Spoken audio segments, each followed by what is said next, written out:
The last page has been turned on my most recent read, and I'm still on the hot chocolate. Nothing's changed since last week, though my throat is admittedly a little bit scratchy, so it's probably time to switch to the honey and lemon, because the minute the calendar clicked over into November, that cold front definitely made itself known.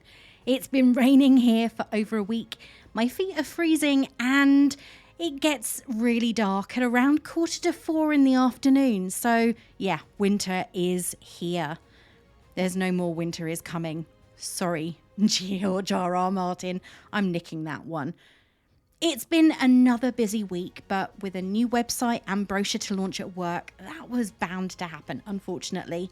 I wanted to make November just a little bit different, so after racking my brains for a while, I came up with something I hope you'll really enjoy. November is no longer just a dreary month of rain and drizzle. It's a month of book-to-film adaptations, and I have picked what I think is an interesting and very contrasting collection. Right now, I'm ready to tell you all about the book and film I've just finished. So here I am, relatively spoiler-free, definitely opinion-filled, and ready to roll. All of which means it's time for the latest episode of Being Bookish.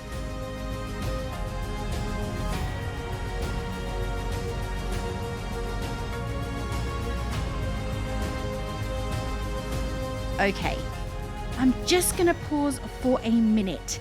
The no spoilers thing may be twisted just a little bit this month because of the nature of the books and the films themselves. These aren't little films that no one saw. These are all blockbusters of their day. Because for one, I'm actually going back to the mid-80s and I have a special guest to come on. So spoilers may be just a little bit harder to avoid. But I will do my best. I'm your host, Ray, self-confessed bookworm, introvert, hermit, long-term depression sufferer and ex-coffee addict. Join me on my journey through my ever-growing to-be-read pile, which is still growing very much bigger, and enjoy the latest of my 100% sort of spoiler-free book reviews. Welcome to November and the first in my adaptation series. That was actually a good film too, you know, the one with Nicolas Cage and Meryl Streep. Anyway, I digress sort of. Has anyone seen his latest film? That was rather weird. This week, I am going to be talking about a YA adaptation that went on to spawn 3 further films, made a massive star of Jennifer Lawrence, and was originally a series of 3 books inspired possibly by the 1996 Japanese novel Battle Royale. Yep, I am talking about The Hunger Games by Suzanne Collins. Join me on a trip to the capital where we're going to watch as adults encourage 24 children to rip each other to shreds in the name of punishment disguised as entertainment. So light a few candles or perhaps just switch on that reading lamp because a bit of atmosphere is always a wonderful accompaniment to a reading session.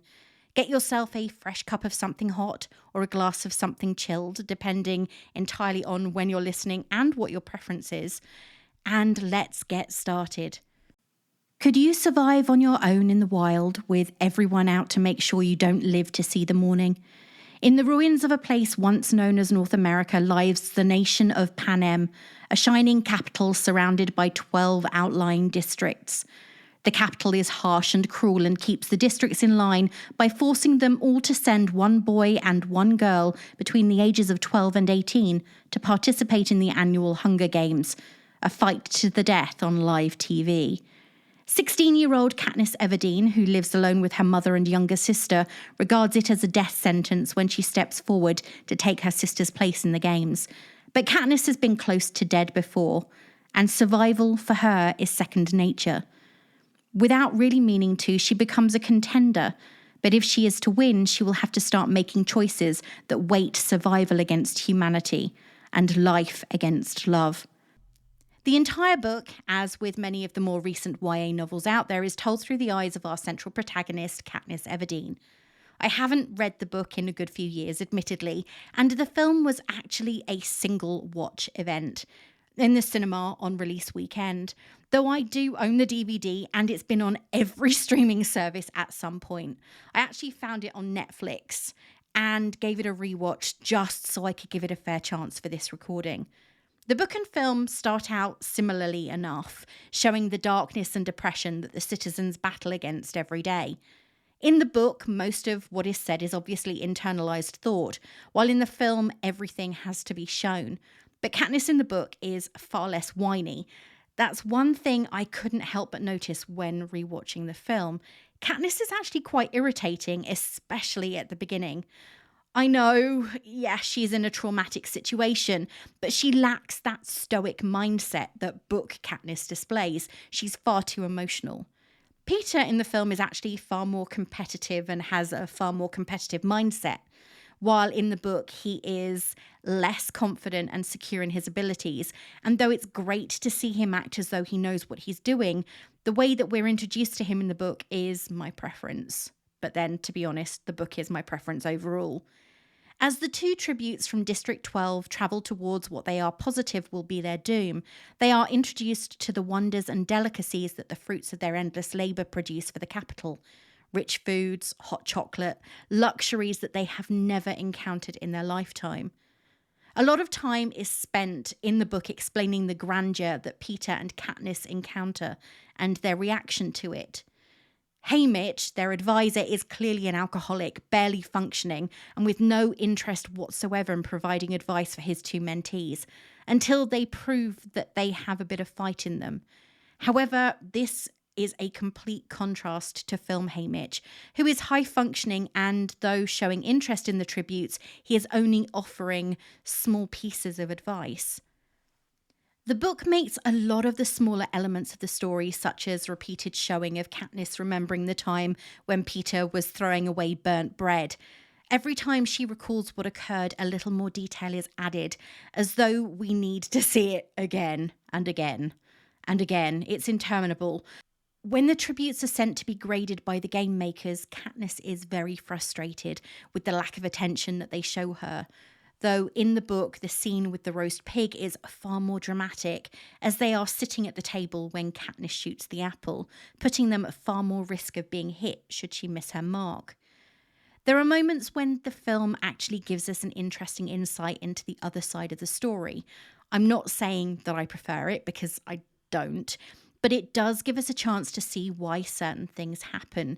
The perfect example of that is when Katniss is headed for the outlying areas of the arena in an attempt to get away from the other competitors, and she is caught in a fire and seriously injured. In the book, it feels as though the fire and the motivation for it come out of nowhere. But in the film, we see that she is headed for the very edge of the arena, a place that the game makers understandably don't want her to see. So they use the fire as a way to turn her around. This, of course, makes you question, why is the additional storytelling necessary? If the book is good enough, then the supplemental elements shouldn't be, but they are.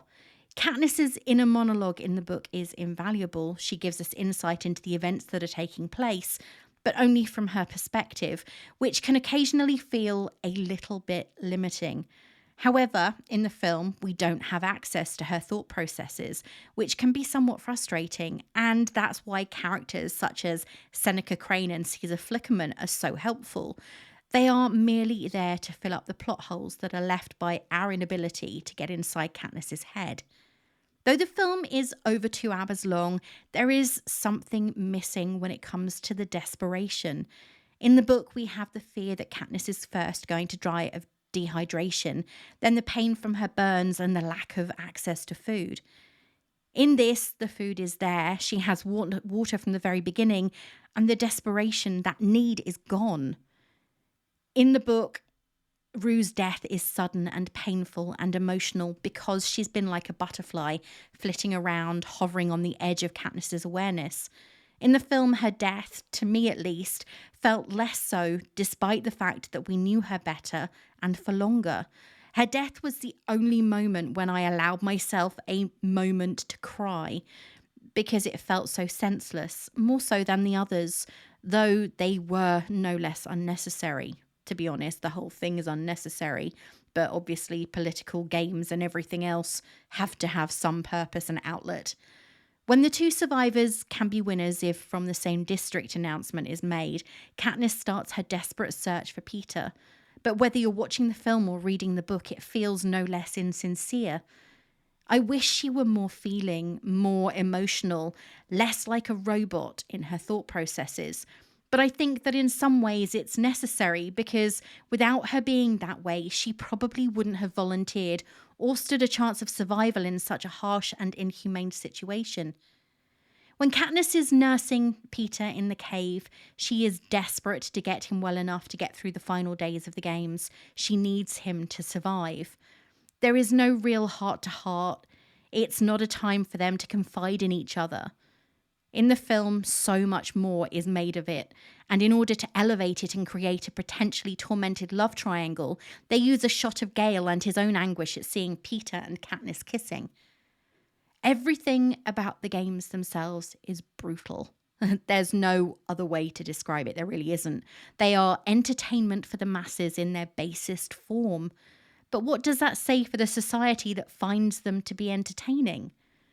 The mind games, for that is what they end up being, that they are playing, is cruel, unnecessary, and it is only at the very end that Katniss starts to play the games by their rules, having cooperated until the point where she realises that she has to play against them, that they have to have a winner, and if they don't get one, then their own manipulations are at risk.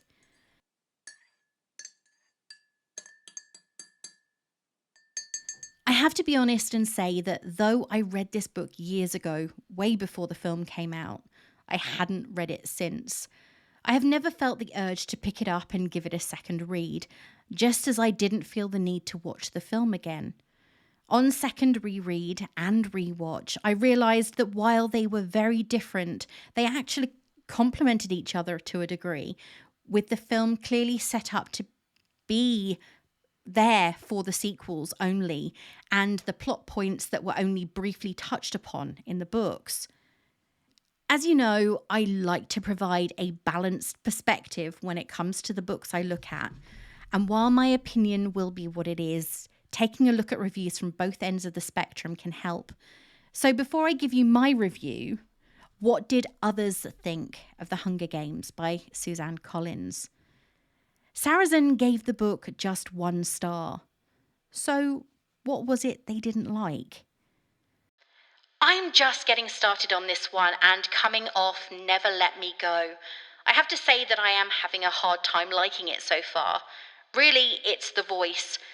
To be in the first person, and that first person to be supposedly around 18 with little education, well, I just don't buy the way that she is talking, and it's bouncing me out of the story badly. It doesn't help that she describes a lot of things that don't need describing, too, such as, I watched Gale cut the bread. Come on, can't Gale just cut the bread? All the I statements make for a rather tedious, self-absorbed perspective. First person doesn't have to be that way, though. Naughty, lazy writer. Bad, no Nobel for you. I'm really, really hoping this gets better, and I plan to finish, if for no other reason than further research into what sort of writing can become a bestseller. So far, though, well, it's agony. Conducted, slumber, verve, tenuous, of late. Are these really words and expressions that this character would use? Really? I call BS. This book is driving me crazy, and yes, I know that these complaints make me sound like some diction harpy, but come on. Oh, thank God I'm done with this sad excuse for a novel. I read all the way to the end hoping that all the graphic nonsense would build up to something. Sad, sad, sad. The voice never got better. Or, well, it remained what seemed to be a 45-year-old recently fired psychopathic adjunct professor, and I found it impossible to suspend my disbelief. The gore was never a problem because I never cared for any of the characters. Of course, it tried to play on the themes of tyranny and brutality, but with classics like House of Stairs and Lord of the Flies, why would you torture yourself with this? On evaluation of why this book has been such a success, I think the lesson here is action. It does buzz along at a furious clip, and perhaps when I was younger, that would have been enough for me to overlook flaws. But I suppose that is why I generally stay away from the varietal of fiction anymore. Matter of fact, I think I'll go back to that plan A. On Goodreads alone, there are a staggering 7.6 million ratings and over 180,000 reviews. More than 100,000 of those are 5-star, but that didn't mean that finding a negative review was hard. I found reading through them interesting, as it appears that many of the reviews have a similar issue with the book and the storytelling pace. The funny thing is that while searching through the reviews, it was easy to find ones that felt as though they had been written for a dissertation, while the shorter reviews, both bad and good, seemed to be, for the most part, I like it, or I didn't. But anyway, let's take a look at the top end of the review scale. Karen gave this book a 5-star review and couldn't be more effusive about it in a short review, though I'm sure if she had a 1,500 word count limit, she could give it a fair go. Allow me to be relevant for a moment. This book is outstanding. It is all good things. Battle Royale, Battle of Heroes, one of the best movies anyone ever made, don't argue with me. And all the best elements of this survivalist Gary Paulson jag I am on. It kept me up way past my bedtime last night because I could not stop reading, even though my eyes did not want to be awake. And now we veer, as ever, into the personal. This book is my comeuppance. I suppose it is factually my second comeuppance. I used to be a sneerer at grown-ups reading Harry Potter and Twilight and all the stuff that is supposed to be for the kiddies, and was disgusted by the infantilizing of our adults' tastes. And then I decided to take a teen lit class this summer for my MLS degree. I figured it would be easy reading and not too challenging, and a nice way to spend my summer getting A+s and hanging out with my friend. But of course, after I had read a few books from the syllabus, we realised that we had signed up for the wrong class, and all the teen books I had been reading, and for the most part enjoying, were not for our class. And the books I was actually supposed to be reading were for much younger readers. Then I was disappointed that I wouldn't be reading all those teen books after all. First comeuppance, regretting mocking teen fiction, because now I have to read actual books for babies, which is so much more infantilizing. And now my second comeuppance. I read this book and it's not on either of the reading lists, but I don't even care. I am now an adult who reads teen fiction. I have to reevaluate everything I thought I stood for. One more thing about the reviews for YA books before I move on to my own review. When did people stop using the sentence case and commas, full stops and everything else? I know it's silly, but when it's typed up on a public forum, there's no read to forget about any of that, right? Did I like The Hunger Games? Here we get into a nice and deep analysis of a book that has a number of themes which could be considered social commentary. There's no denying that The Hunger Games is a post-apocalyptic dystopian novel, though the apocalypse was more of a political rebellion, an uprising against oppressive ruling forces. In the book, the people of the capital are represented by Effie Trinket, but for the most part are a shadow lying over the rest of the characters.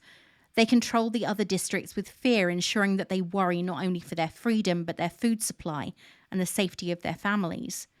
Control of the masses is ensured not only with the threat of starvation, but also with the threat of violence, with those who are caught being publicly punished and made into what is referred to as an avox by way of their tongues being cut out. The structure of society in this post-apocalyptic world is incredibly influenced by the Roman Empire, something that is not only shown with the violence as entertainment plot, but also the use of chariots and the names of those who work within the capital, such as Seneca, Cinna, Caesar, and Flavius. There's no denying the Roman Empire was a time when those in power had ultimate control over everyone and would only protect and provide for those they felt were worthy.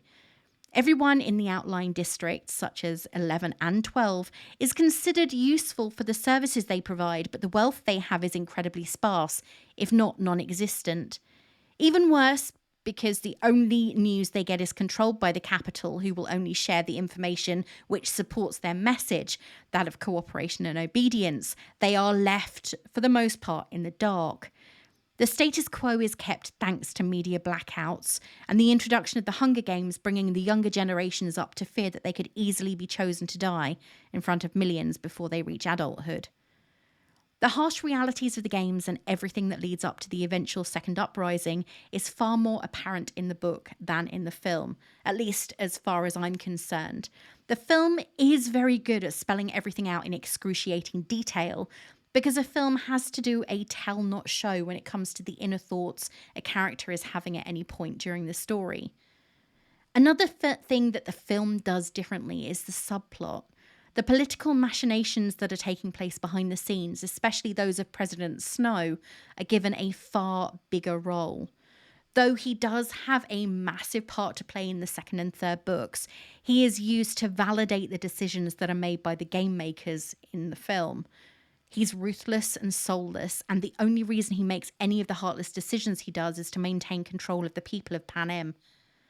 On the whole, there is far more political unrest shown in the film, and a perfect example of this is the riot that takes place in District 11 following Rue's death in the games.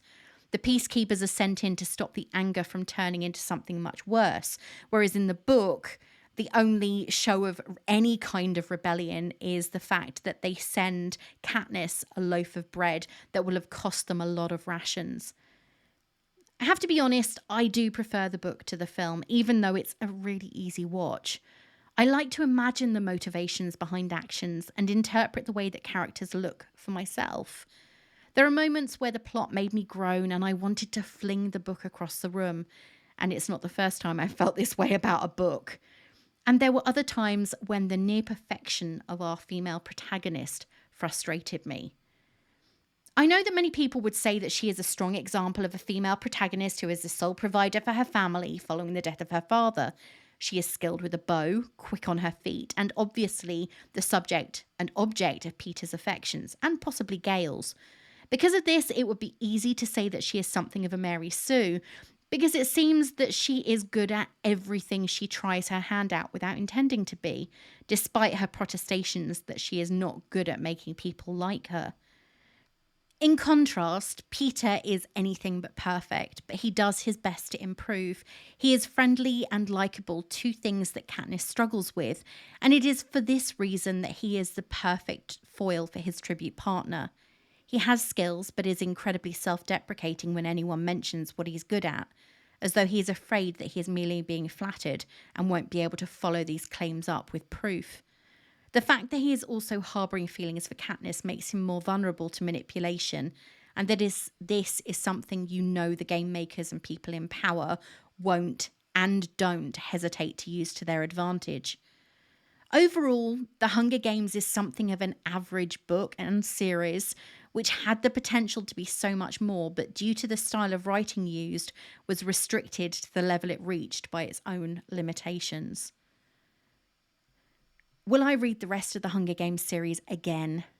I actually do have the other books, both in physical and ebook format, but I have to be honest, I don't think I need to read the rest of them again, at least not now. There are a lot of books I would rather read instead, and I'm thinking about my TBR and kind of grimacing. I may well watch the films, but here, and I have to be honest, I will be watching both parts of Mockingjay for the first time, as I was so disillusioned when it came to some of the changes they made between the book and the film that I was put off watching them. If you're looking for something like this, or you loved this and want something else, then you'll love these. Time was that there weren't that many dystopian novels out there, at least for the YA audience. Now you can't turn without knocking down a pile of them. So let's have a look through some that I have read and others I haven't to find something else. I'm not going to go with the obvious and say read the next two in the series, though Catching Fire and Mockingjay are not bad. The epilogue, though, does make me as annoyed as the epilogue to The Deathly Hallows, which I nearly ripped out of the book. I hated it that much.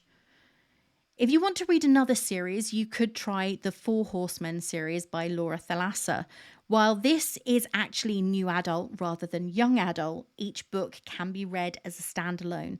The series starts with pestilence and appropriately ends with death, with war and famine in between, following the Four Horsemen as they bring about the complete destruction of the human race, while also discovering something resembling their own humanity. If you're looking for another series of books that were turned into films, then there's the first in the Pittacus Law series, I Am Number 4, or Veronica Roth's Divergent, Allegiant and Insurgent, or possibly The Maze Runner by James Dashner. Yes, the list goes on and on, as it appears the demand for this particular genre is endless.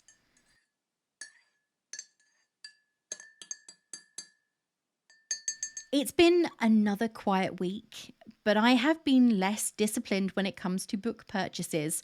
I gave in to my urges and purchased 3 new books, Tomorrow and Tomorrow and Tomorrow, Better Than the Movies, and The Very Secret Society of Irregular Witches. I have read my way through 2 of them and will be doing my utmost to resist the urge to buy more next week. Though I'm not sure how good I'm going to be when I've got another one arriving on Thursday.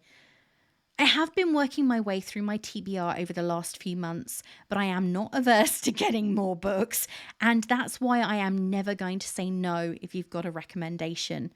If there is a fiction novel you think I would love, recommend away, seriously. Send me an email at notbeforecoffeepodcast@gmail.com. Yes, I know it's an old email address. Or DM me on Twitter or Instagram. And I have joined Mastodon. My username is @beingbookish, and I will be sure to take a look.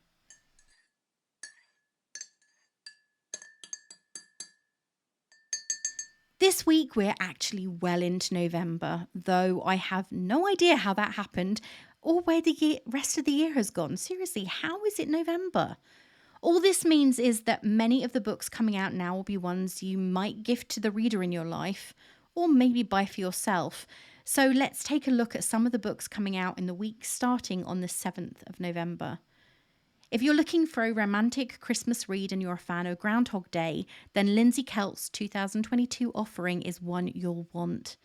The Christmas Wish is a sweet tale, which makes you realise that Christmas every day is not necessarily a good thing, because love needs time to grow. A period novel combined with a murder mystery and magic? Where do I sign up? Seriously. Apparently, with A Restless Truth, the follow-up to Freya Marsk's best-selling novel, A Marvellous Light. I personally loved The Versions of Us by Laura Barnett. In fact, I think I recommended it for a book club where they didn't like it, but I still did. So it's highly possible her latest novel, Gifts, will find its way onto my TBR in the next few months. A story of a woman trying to figure out the perfect gift for an old friend who is moving home following a divorce. The summary makes it sound far more interesting than I do, I promise. Daughter of the Moon Goddess was a massive hit for fantasy readers when it came out at the beginning of this year. So the second and final book in the Celestia Kingdom duology, Heart of the Sun Warrior by Su Lin Tan, will no doubt hit the right spot when it's released. Have to be honest, I haven't talked about all the books coming out in the next week or so. But if you do want to find out more about new releases, make sure to sign up for my newsletter, which I will be getting back to working on, by clicking the button on my website or heading to my Twitter page. I promise I will be getting my reviews written and getting everything back in place to give you the newsletters that you deserve. I also have to say a massive thank you this week as I hit another massive milestone with over 13,000 listens, which I am in absolute awe over. So thank you to everyone who has listened and still sticks around to listen to more. Also, have you checked out the new section on my website? If not, head over and take a look at my rapid reviews, a spoiler-free book review you can read in less than 3 minutes.